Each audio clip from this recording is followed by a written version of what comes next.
প্রিয় শিক্ষার্থীবৃন্দ, আদর্শ পাঠে সকলকে শুভেচ্ছা এবং অভিনন্দন। আশা করি তোমরা সকলেই ভালো আছো। প্রিয় শিক্ষার্থীবৃন্দ, এখন যে বিষয়টি নিয়ে আমি আলোচনা করতে যাচ্ছি, বিষয়টি হচ্ছে নবম এবং দশম শ্রেণীর গণিত বিষয়। এবং যে অধ্যায়টি নিয়ে আমরা আলোচনা করব সেই অধ্যায়টি হচ্ছে দ্বিতীয় অধ্যায়, সেট এবং ফাংশন। প্রিয় শিক্ষার্থীবৃন্দ, সেট এবং ফাংশনের প্রথম যে পার্টে আমরা আলোচনা করেছিলাম সেখানে তালিকা পদ্ধতি এবং সেট গঠন পদ্ধতি সম্পর্কে আলোচনা করেছিলাম এবং সেট তত্ত্বের জনক সম্পর্কে। প্রিয় শিক্ষার্থীবৃন্দ, এখন আমরা এর পরবর্তী যে বিষয় সেই বিষয় নিয়ে আলোচনা করতে যাচ্ছি। আশা করি ভিডিওটি শেষ পর্যন্ত না টেনে দেখবে এবং ভিডিওর এই ক্লাসটি ভালো লাগলে অবশ্যই লাইক, কমেন্ট, সাবস্ক্রাইব করতে ভুলবে না। এবং সবার আগে সাবস্ক্রাইব করবে এই জন্যই কারণ ভিডিওটি তোমার মোবাইলে প্রথমে পৌঁছে যাবে। প্রিয় শিক্ষার্থীবৃন্দ, আমরা এখন যে বিষয়টি সম্পর্কে জানবো সেটি হচ্ছে সসীম সেট। এই সসীম সেটের ইংরেজি হচ্ছে ফিনিট সেট। যে সেটের উপাদান সংখ্যা গণনা করে নির্ধারণ করা যায় তাকে সসীম সেট বলে। যেমন এ সমান সেকেন্ড ব্র্যাকেটের ভিতরে 1 2 3। প্রিয় শিক্ষার্থীবৃন্দ, এখানে এর যে মান রয়েছে, আমি যদি বলি কোন শিক্ষার্থীকে যদি বলা হয় যে এ এর ভিতরে কয়টি মান রয়েছে, আমরা নিঃসন্দেহে বলতে পারবো 1 2 3, অর্থাৎ 3টি মান রয়েছে। আমি কিন্তু নির্ধারণ করে বলতে পারলাম যে এখানে 3টি সংখ্যা রয়েছে, এই জন্য এটি হচ্ছে সসীম সেট। যেমন এখানে বলা হয়েছে f সমান x, যেন x মৌলিক সংখ্যা এবং 30 ক্ষুদ্রতর x ক্ষুদ্রতর 70, অর্থাৎ 30-এর চেয়ে বড় এবং 70-এর চেয়ে ছোট কি সংখ্যা? মৌলিক সংখ্যা। 30-এর চেয়ে বড় এবং 70-এর চেয়ে ছোট মৌলিক সংখ্যা কয়টি সেটি কিন্তু আমরা গণনা করে বলতে পারবো। এর জন্য এই বিষয়গুলোকে বলা হয় সসীম সেট। অসীম সেট হচ্ছে যে সেটের উপাদান সংখ্যা গণনা করে নির্ধারণ করা যায় না তাকে অসীম সেট বলে। যেমন n সমান 1 2 3 4 ডট ডট ডট। এখানে ডট ডট থাকার অর্থ হচ্ছে n এর উপাদান সংখ্যা কতটি আছে আমি একদম বলতে পারি না, কারণ এখানে ডট ডট রয়েছে। আমি বলতে পারি না যে এখানে 5টা আছে, 10টা আছে, 6টা আছে, এটা আমি নির্ধারণ করে বলতে পারি না, কারণ এখানে ডট ডট। এর জন্য এটাকে বলা হয় অসীম সেট।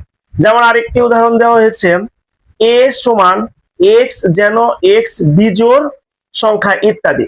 প্রিয় শিক্ষার্থীবৃন্দ, এখানে বলা হয়েছে বিজোড় সংখ্যা, কিন্তু বিজোড় সংখ্যা কত পর্যন্ত সেটা নির্ধারণ করে বলা নেই, এই জন্য এটিকে বলা হয় অসীম সেট। আশা করি সসীম এবং অসীম সেট সম্পর্কে আমরা বুঝে নিয়েছি। এরপর হচ্ছে ফাঁকা সেট। এর ইংরেজি হচ্ছে এমটি সেট। যে সেটের কোনো উপাদান নেই তাকে ফাঁকা সেট বলা হয়। আমরা সকলেই জানি সেট এবং ফাংশনের অধ্যায়ের অঙ্ক করতে গেলে সেখানে সেকেন্ড ব্র্যাকেট এই বিষয়টি বহুল ব্যবহৃত, প্রচুর ব্যবহার করা হয়। যদি আমাদের কোনো সেকেন্ড ব্র্যাকেটের ভিতরে কোনো মান দেওয়া না থাকে তাহলে বুঝতে হবে সেখানে কোনো মান নেই, তখন ওইটাকেই বলা হবে ফাঁকা সেট। যেমন ফাঁকা সেটকে দেখো এই যে এই চিহ্ন দ্বারা প্রকাশ করা হয়, অথবা আমরা দুটি সেকেন্ড ব্র্যাকেট দ্বারাও প্রকাশ করতে পারি, কারণ সেকেন্ড ব্র্যাকেটের ভিতরে এখানে কোনো উপাদান নেই, সুতরাং এটাকে বলা হয় ফাঁকা সেট। তারপর রয়েছে ভেন চিত্র। ভেন চিত্রের ইংরেজি হচ্ছে ভেন ডায়াগ্রাম। প্রিয় শিক্ষার্থীবৃন্দ, আমরা এর আগে পড়েছিলাম যে সেট তত্ত্বের জনক হচ্ছে জর্জ ক্যান্টর, ঠিক সেরকম ভেন চিত্রেরও একজন জনক রয়েছে। সেই ভেন চিত্রের জনক হচ্ছেন জন ভেন। এই জন ভেনের জন্ম হচ্ছে 1834 সাল এবং মৃত্যু হচ্ছে 1923 সাল। জন ভেন সেটের কার্যবিধি চিত্রের সাহায্যে প্রকাশ করেন। এতে বিভিন্ন আকারের জ্যামিতিক চিত্র, যেমন আয়ত, বৃত্ত এবং ত্রিভুজ। প্রিয় শিক্ষার্থীবৃন্দ, আমাদের নৈবিত্তিকে থাকতে পারে জন ভেন, যে ভেন চিত্রের জনক, উনি কতটি চিত্রের মাধ্যমে এই ভেন চিত্র প্রকাশ করে থাকে? কতটি চিত্র?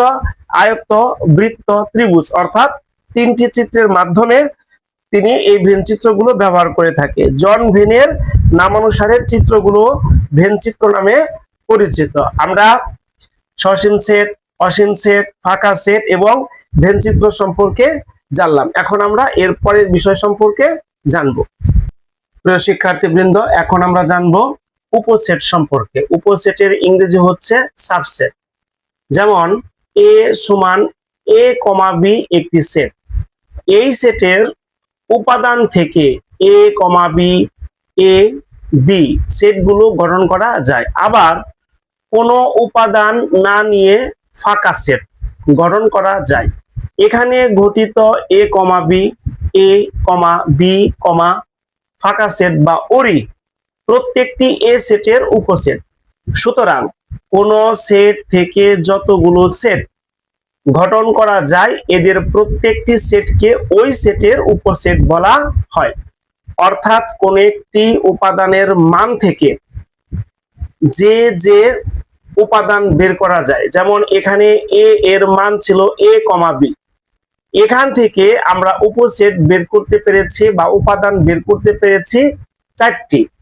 সুতরাং এ এর উপসেটও হচ্ছে ওই 4টি বিষয়। ঠিক আছে, এখন উপসেটের চিহ্নকে এটি দ্বারা প্রকাশ করা হয়। প্রিয় শিক্ষার্থীবৃন্দ, আমরা এই চিহ্নটি মনে রাখার চেষ্টা করব, কারণ নৈর্ব্যক্তিকে অনেক সময় আমাদের বলা হয় নিচের কোনটি উপসেট, তখন বিভিন্ন ধরনের প্রতীক বা চিহ্ন সেখানে দেওয়া থাকে। যখন এই চিহ্নটি আমাদের দেওয়া থাকবে তখন বুঝবো এটি হচ্ছে আমাদের উপসেটের চিহ্ন। প্রিয় শিক্ষার্থীবৃন্দ, এখন আমরা জানবো প্রকৃত উপসেট।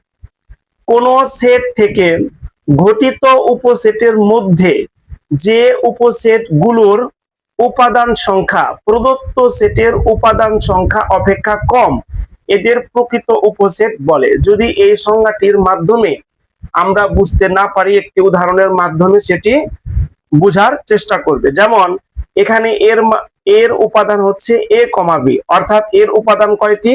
2টি। তাহলে এটি হচ্ছে একটি সেট। এখন তোমাকে যদি বলে এ এর উপসেট নির্ণয় করো, তাহলে আমরা জানি উপাদান যদি 2টি থাকে তাহলে উপসেট বের হয় 4টি। এ এর উপসেট হলো এ কমা বি, এ কমা বি কমা ওরি। তাহলে এখানে এ এর উপসেট 1 2 3 4টি।